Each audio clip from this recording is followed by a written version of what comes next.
Good morning, dear students. How are you? I hope you all are good and fine at your places. I am Hemlata Vasist, your geography teacher. Today we will discuss the next topic of this chapter. In the last class, we will start the chapter number 4. That name is climate. In this first video, we just about the diversity and the unity of Indian monsoon and also the factors affecting of the Indian climate. But now we study the next topic of this chapter, mechanisms of Indian weather in winter season. कि जब winter season होता है तो उस time पर किस तरीके से जो मॉनसून है बेटा उसमें चेंजेस आते हैं. So let we start in. Indian weather in the winter season is generally influenced by the pressure of high atmospheric pressure in Central and West Asia. अब भारतीय विंटर सीजन में क्या होता है बेटा, विंटर सीजन को हम शीतकाल भी कहते हैं. अब ये जो वीडियो है वो मेरे हिंदी और इंग्लिश मीडियम दोनों स्टूडेंट्स के लिए काफ़ी हेल्पफुल है, क्योंकि यहाँ पर जो बाइलिंगल लैंग्वेज का यूज़ किया जाता है, हिंदी और English. So don't you think कि मैम इंग्लिश से आप रीड कर रहे हो. नहीं, आप जब पढ़ोगे तो आपके पास आपकी बुक होनी चाहिए. हिंदी मीडियम वाले बच्चों के पास हिंदी मीडियम की और इंग्लिश मीडियम वाले बच्चे इंग्लिश मीडियम की बुक साथ में बैठ करके वीडियो को सीन करेंगे. ओके. सो फर्स्ट जो लाइन है इसमें हमें बताया गया है कि जो विंटर सीजन होता है, शीतकाल जो मौसम आता है भारतीय, तो नॉर्मली उसमें मिडल और वेस्टर्न जो एशिया है वहाँ से जो एयर प्रेशर है बेटा वो बनता है. ठीक है, वो उसको अफेक्ट करता है. तब यहाँ पर जो विंटर सीजन है उसकी शुरुआत होती है. This case the flow of surface winds from the north to the Indian subcontinent. These winds form a dry continent air mass. अब क्या होता है, यहाँ पर हिमालय के जो नॉर्थन रीजन है वहाँ पर हाई प्रेशर, सेंट्रल से हाई प्रेशर, और सिमिलर जो पेनिनसुलर जो रीजन्स हैं वहाँ पर लो प्रेशर जो विंड्स हैं वो चलती हैं. Okay. And this air mass comes in contact with the Indian trade winds sometimes. और जो एयर मास है बेटा किसके कॉन्टैक्ट में आता है, Indian trade wind. Trade wind कौन सी होती है, जिनकी डायरेक्शन सेम होती है कि वो एक ही डायरेक्शन में चलेंगे, नॉर्थ टू वेस्ट या वेस्ट टू नॉर्थ. इस तरीके से उनकी डायरेक्शन जो होती है वो बिल्कुल फिक्स होती है, वो चेंज नहीं होती हैं. समटाइम्स दिस कॉन्टैक्ट आन between the dry continent air mass and the Indian trade winds reaches as far as Middle Ganga Valley. As a result of this, the entire northwestern India up to Middle Ganga Valley comes under the influence of dry northwestern winds. अब होता क्या है, अब जो centre से यानी कि middle जो एशिया था, मिडल एशिया और साइबेरिया का जो हाई प्रेशर था, सेंटर हाई प्रेशर से वो किस तरफ चलने लग जाती हैं, जो सरफेस विंड्स होती हैं. ठीक है, भारत में ड्राई जो विंड्स हैं वो चलना शुरू हो जाती है. वो अफेक्टेड होती है किससे, ट्रेड विंड से.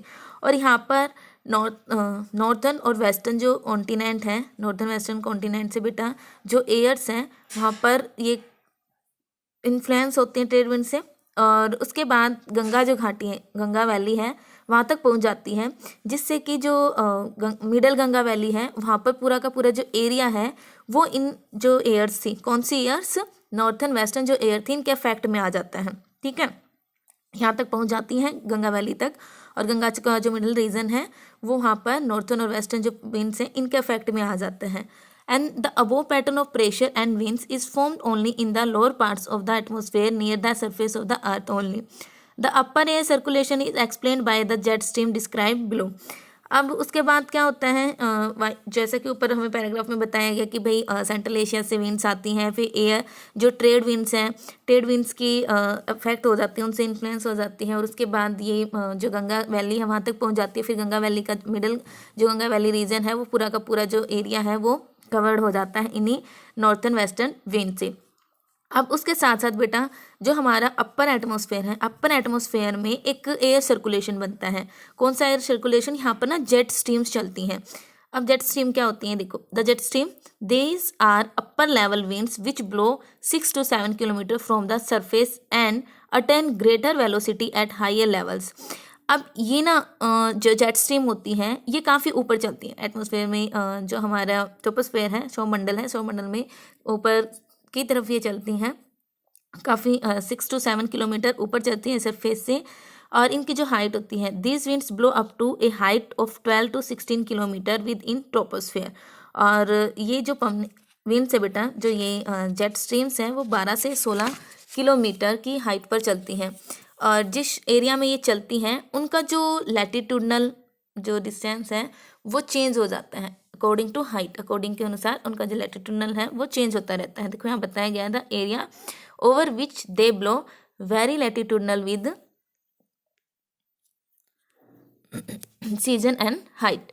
At 12 to 13 km, the upper levels wind attains speed exceeding 180 km per hour and are known as the jet stream. और उसी के अकॉर्डिंग बेटा 12 टू 13 किलोमीटर की हाइट पर ये विंड्स चलती है और इन विंड्स की जो स्पीड होती है वो बहुत ज़्यादा होती है, जो पर आवर 1 किलोमीटर की स्पीड से चलती हैं। ठीक है, 1 किलोमीटर पर आवर की स्पीड से चलती हैं और इन्हीं करेक्टरिस्टिक्स की वजह से ऊपर लेवल में चलने वाली और इतनी स्पीड से चलने वाली जो ये हवाएं हैं इन्हीं को कहा जाता है jet stream. So here you underline this the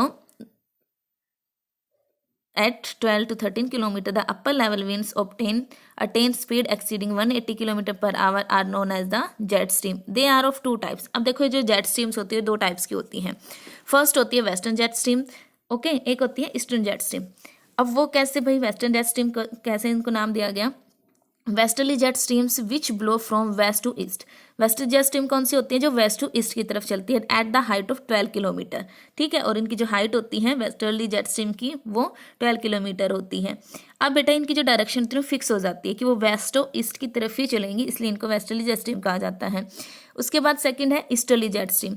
easterly jet streams which blow from east to west at 13 kilometre. और ये बेटा ये वेस्ट ईस्ट टू वेस्ट चलती हैं। देखो वेस्टर्ली वेस्ट टू ईस्ट जा रही हैं, ईस्टर्ली ईस्ट टू वेस्ट जा रही हैं। वेस्टर्ली की हाइट 12 किलोमीटर होती है और ईस्टर्ली की हाइट 13 किलोमीटर होती है। मतलब हाइट में ज़्यादा डिफरेंस नहीं है, 12-13 no problem. The position of these jet streams changes seasonally. और इनकी जो पोजिशन है बेटा वो चेंज होती है, सीजनली चेंज होती हैं। ठीक है, The axis of westerly jet stream lies along the southern slope of the Himalayas in winter. और हिमालय में बेटा हिमालय सर्दियों के टाइम पर कौन सी विंड चलती हैं, कौन सी जेट स्ट्रीम चलती हैं? Westerly. But with the advent of the south monsoon it shift to the north and remain there during that season. The easterly jet stream blows the south of 25 degree north parallel during the south west monsoon. In June it blows over the southern part of the peninsula. और जून में बेटा ये southern part, peninsula का जो southern reason southern part है वहाँ पर उसके साथ साथ चलती हैं and has a maximum speed of 90 kilometre per hour. और यहाँ पर साउथर्न पार्ट्स में पेनिनसुला पर इनकी जो हाइट होती है ज़्यादा से ज़्यादा 90 किलोमीटर पर आवर रहती है। In August it is contain to 15 degree north parallel and September up to 22 degree north parallel. The easterly normally do not extend to the north of 30 degree north parallel in upper troposphere. So यहाँ पे जो important points है वो ये हैं कि jet stream क्या है, जेट स्ट्रीम के टाइप और जेट स्ट्रीम कितनी हाइट पर ये चलती हैं, और उसके बाद साउथर्न जो पेनिनसुला है वहाँ पर ये कितनी इनकी जो स्पीड है वो कितनी होती है। तो इस पैराग्राफ से ये 4 मेन पॉइंट्स है बेटा, ये याद कर लेना और अपने नोट्स में इनको राइट कर लेना। उसके बाद the axis of the jet stream shift northward and southward at different time of the year and their study help in the forecast of on the set and withdrawal of the south west monsoon and also breaks the rainy season. अब देखो जो jet streams होती हैं, jet streams north या फिर south की तरफ तो ये शिफ्ट होती रहती हैं, लेकिन इनकी स्टडी से पता चलता है कि जो साउथर्न वेस्टर्न मानसून है वो आती हैं और जिसकी वजह से हम जो बारिश है बारिश का पहले से अनुमान लगा देते हैं। जैसे ये शिफ्ट होती है ना तो उसके शिफ्ट होने के साथ ही इसमें जो बारिश है उसका पता चल जाता है। ठीक है, उसके बाद है western disturbances and tropical cyclones. Tropical cyclones कैसे आते हैं? ठीक है, the upper air troughs in the subtropical westerlies that move eastwards North India during winter months are known as western disturbances in the Indian meteorology. These moving trough often give rise to close circulation of winds and are responsible for winter precipitation. The westerly trough and the associated low-level cyclonic storms originate in the Mediterranean or the East Atlantic region with secondaries developing over West Asia. They have a life history similar to that of the temperate cyclones of the Pacific or the Atlantic and arrive over Indian more or less an accurate state. अब देखो बेटा इसमें क्या बताया गया है कि जो उपोषण, ठीक है, टॉप वेस्टर्न डिस्ट्रीब्यूशन, जिसमें बताया गया है कि उपोषण जो कटिबंध है वहाँ पर जो वेस्टर्न विंड्स होती हैं उनके ऊपर एक सर्कुलर बनता है, ठीक है, नॉर्थ इंडिया में, और ऊपर की तरफ ये ऊपर उठता है और आगे की तरफ ये बढ़ने लग जाता है।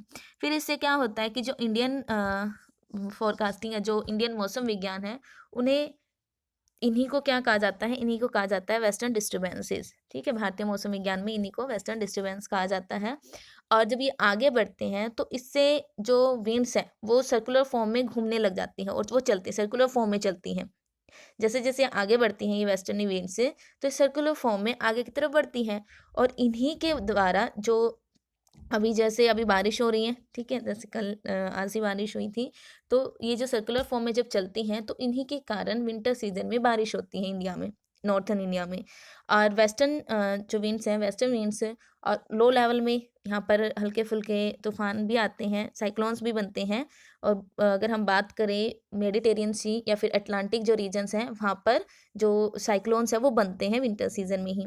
और इनके अगर हम बात करें हिस्ट्री की, तो अटलांटिक और जो पैसिफिक ओशन है, पैसिफिक ओशन में ये सिमिलर रहते हैं, जो साइक्लोन से सिमिलर रहते हैं, और भारत के ऊपर लगभग लाइक एक एक्यूलेट स्टेट में ये पहुंचते हैं, ठीक है, मतलब बिल्कुल लास्ट इनकी जो सिचुएशन होती है तब पहुंचते हैं, जिसकी वजह से ये हल्की फुल्की बारिश करते हैं। The tropical cyclones originate over the bay of Bengal and the Arabian sea, और ये कहाँ पर बनते हैं, बे ऑफ बंगाल और अरेबियन सी में। And these tropical cyclones have very high wind velocity and heavy rainfall hit the Tamil Nadu, Andhra Pradesh and Odisha coast. Most of these cyclones are very destructive due to high wind velocity and torrential rain that accompanies. अब देखो, इन cyclone की वजह से हल्की फुल्की बारिश होती है इंडिया के नॉर्थन पार्ट्स में, बट ये सबसे ज़्यादा जो अफेक्ट करते हैं वो करते हैं कोस्टल रीजन्स को, जिसमें तमिलनाडु, आंध्र प्रदेश, उड़ीसा के जो कोस्टल रीजन्स है बेटा, वहाँ पर आकर के साइक्लोन टकराते हैं और वहाँ पे हेवी रेनफॉल करते हैं, और जो विंड्स होती है वो काफ़ी तेज़ चलती हैं, जिसकी वजह से कई बार यहाँ पर जो मूसलाधार बारिश है वो भी आती हैं, ठीक है, और ये काफ़ी ज़्यादा हार्मफुल होती हैं। उसके बाद नेक्स्ट टॉपिक हमारे चैप्टर का, that is mechanism of weather in the summer season. अभी तक हमने पढ़ा था विंटर सीजन में कि जो मौसम है वो कैसा होता है, मौसम की एक्टिविटी क्या है। मैकेनिज्म दैट मीन्स कि मौसम की क्रियाविधि, ठीक है, कि वो कैसे सीजन जो है चेंज होता है। अब हम देखेंगे समर सीजन में सरफेस प्रेशर एंड विंड। सबसे फर्स्ट तो इसमें हम देखेंगे धरातलीय वायुदाब और पवनें कि कैसे वो अफेक्ट करते हैं इस रीजन को। With the onset of summer season, the sun shifts toward the north and there is a complete reversal of pressure conditions and wind circulation both in the lower and the upper layers of the atmosphere. Near the Earth's surface, the intertropical convergence zone establishes itself at about 25 degree north latitude over India and Pakistan. अब क्या होता है बेटा, जब summer season की शुरुआत होती है तो उसके साथ ही जो सन है, अपनी जो सन की शिफ्टिंग वो चेंज हो जाती है, वो नॉर्थ की ओर शिफ्ट हो जाता है, और जो सरफेस है उसमें जो एयर प्रेशर है, सर्कुलेशन है, वो हाई उसके अपोजिट होने लगता है। और अगर हम बात करें जुलाई की, तो जुलाई में जो ITCZ है, इंटरट्रॉपिकल कन्वर्जेंस, जिसको भूमध्य रेखीय निम्न दाब कटिबंध कहते हैं, ये नॉर्थ की तरफ चला जाता है, हिमालय के मतलब बिल्कुल सिमिलर हो जाता है, 925 डिग्री नॉर्थ एटीट्यूड्स पर ये शिफ्ट हो जाता है, जिसको हम इक्वेटोरियल थ्रो भी कहते हैं, ठीक है, इसी को कहा जाता है इक्वेटोरियल थ्रो। जब ITCZ है वो शिफ्ट हो जाता है हिमालय के पैरेलली, तो this is called the equatorial trough. And intertropical convergence zone is a low pressure zone. जो ITCZ है बेटा एक लो प्रेशर जोन है, यहाँ पर जो हवाओं का जो दाब है वो कम रहता है, and where trade winds converge and the air tends to ascends. With the northward shift of ITCZ, the westerly jet stream withdraws from the Indian plain. This low pressure ITCZ attracts wind from different directions.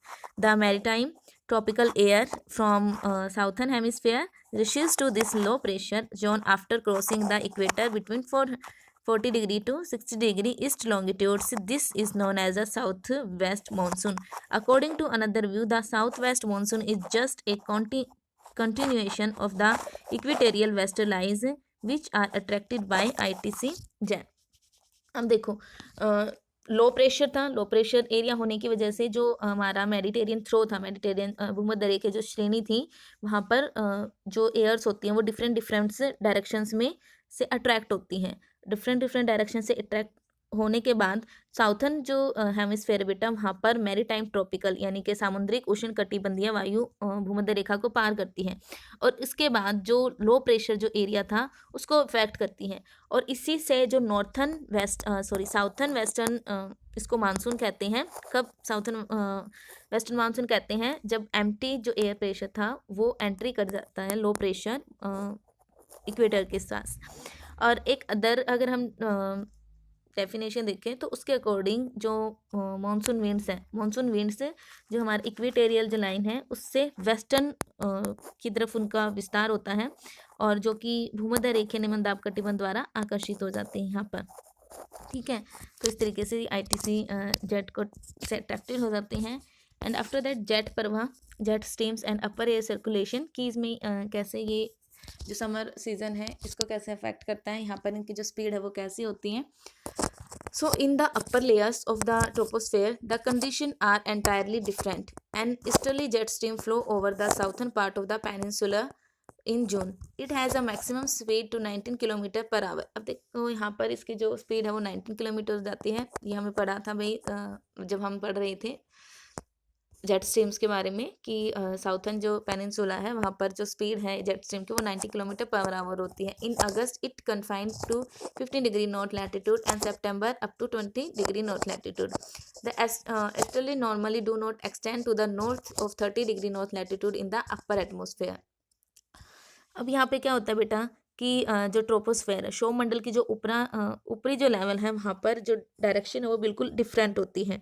जून में तो इसकी जो flow है वो 90 degree kilometre per hour हो जाता है, और जेट प्रवाह अगर हम बात करें अगस्त में तो ये 50 डिग्री नॉर्थ लैटिट्यूड पर शिफ्ट हो जाता है, और सितंबर में 22 डिग्री नॉर्थ लैटिट्यूड पर शिफ्ट हो जाता है। यानी कि अब ये वहाँ पर शिफ्ट होने के बाद वहाँ पर जो ये हवाएं हैं वो चलती हैं, और सिमिलर इनकी जो हाइट होती है वो 12 to 13 किलोमीटर अपर ही रहती हैं।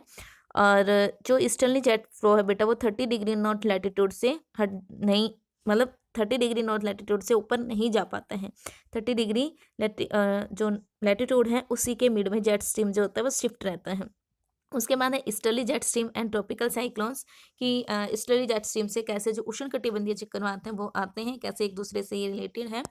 So let we study the easterly jet stream streets the tropical depression into India. This depression affect the distribution of rainfall in India. The highest rainfall occurs along the track of these depressions. The frequency at which these depressions visit India, their direction and intensity all go a long way in determining the rainfall pattern during the southwest monsoon period. अब क्या होता है बेटा, जो easterly jet stream है वो सब tropical जो साइक्लोन्स आते हैं इंडिया में उनको अट्रैक्ट करती हैं। कौन? ईस्टर्ली जेट स्ट्रीम इंडिया में आने वाले ट्रॉपिकल साइक्लोन्स को अट्रैक्ट करती हैं, और ये जब इंडिया में आते हैं तो इसको काफ़ी ज़्यादा अफेक्ट करते हैं। इंडिया का जो बहुत सारा जो रीजन है इन साइक्लोन से अफेक्टेड होता है, और मोस्टली जो बारिश होती है इनमें इन चक्रवातों में जैसे ही ये साइक्लोन्स बनते हैं तो साथ के साथ इनमें बारिश भी होती है, और इन साइक्लोन्स की जो फ्रीक्वेंसी है, इनकी जो डायरेक्शन है या इनका फ्लो है वो एक लॉन्ग पीरियड में भारत में जब समर सीजन शुरू होता है तो वहाँ पर मानसूनी बारिश के रूप में ये अफेक्ट करता है। ठीक है, तो भारत में जब गर्मियों का मौसम होता है तो उसमें जो बारिश होती है वो इन ट्रॉपिकल साइक्लोन की वजह से भी होती है कहीं ना कहीं। क्लियर बेटा? उसके बाद आता है नेचर ऑफ इंडियन मानसून की जो भारत की जो मानसून है उसकी नेचर कैसी है, कैसे वो वर्क करती है। जैसे हम सभी का नेचर होता है ना, सो सिमिलर जो मानसून है इंडियन मानसून है उसका नेचर कैसा है। Although monsoon have been studied for the last over 3 centuries, not much is know about the nature of the Indian monsoon. And it still continues to be puzzle for the scientists, क्योंकि इन्होंने ना जो भारत की जो monsoon है बेटा पिछली 3 centuries से कुछ भी इसमें कंक्लूजन निकाल पाना बहुत ही डिफ़िकल्ट रहा है, और कई बार ये पजल बना हुआ है साइंटिस्ट के लिए भी कि भाई अगर हम इसके नेचर को देखें तो वो है कैसी एक्चुअल में। चेंजेबल है या फिर वो स्टेबल है, कैसी है, मतलब एक कंक्लूजन वो नहीं दे पा रहे हैं। अब थोड़ा बहुत उसमें उन्होंने जस्ट अनुमान लगाया है कि some breakthrough has been achieved during the last few decades when it was studied at the global rather than the regional level. A brief discussion of the main characteristics and genesis of the monsoon will be useful to understand the monsoon regime of the Indian climate. Following aspect of monsoonal rainfall will help in understanding the monsoon in a better way. अब देखो, पिछले कुछ decade से, दशकों से थोड़ी सी मतलब इसमें उनको सफलता मिली है कि जो मानसून की जब स्टडी की गई एक रीजनल लेवल पर, ठीक है, रीजनल लेवल पर इसको डिवाइड करके जब उसकी स्टडी की गई तो यहाँ पर उसको डिवाइड कर दिया गया भाई एक लेवल्स में, और इसी नेचर को समझने के लिए उसका जो इम्पोर्टेंस थी बेटा, जो करेक्टरिस्टिक्स थी, उनको स्टडी किया गया, जिसके लिए 4 मेन जो पॉइंट्स थे वो निकाले गए। ये जब हम इनके स्टडी करते हैं तो उससे हमें पता चलता है कि इन जो मानसून उसके कैसी करेक्टरिस्टिक्स हैं। सो फर्स्ट है the onset and the advance of the monsoon, कि मानसून का शुरुआत और उसका आकर्षण। उसके बाद है rain bearing system and rainfall distribution, वर्षावाही तंत्र या फिर मानसूनी वर्षा का वितरण, कि मानसूनी वर्षा कैसे होती है, किन कारण से होती है। उसके बाद break in the monsoon, monsoon कैसे टूटता है, कि भाई एंट्री कर जाता है फिर उसके बाद वो रिट्रीट वापस जाते हैं। तो ये सारा का सारा इससे स्टडी करने से पता चलता है कि जो मानसून है वो कैसी करेक्टरिस्टिक्स है। And the 4 point is the retreat of the monsoon, monsoon का वापस लौटना, ठीक है, क्योंकि एक बार एंट्री करता है और उसके बाद वो फिर वापस लौट के जाती हैं। सो इन 4 पॉइंट से हमें क्लियर होता है कि जो इंडियन जो मानसून है वो एक्चुअल में है कैसे। सो आज की इस वीडियो में बेटा हम चैप्टर को यहीं तक करते हैं, उसके बाद नेक्स्ट जो टॉपिक है हम उसको नेक्स्ट वीडियो में कवर अप करेंगे। So bye, take care, stay home, be safe and also make their own notes.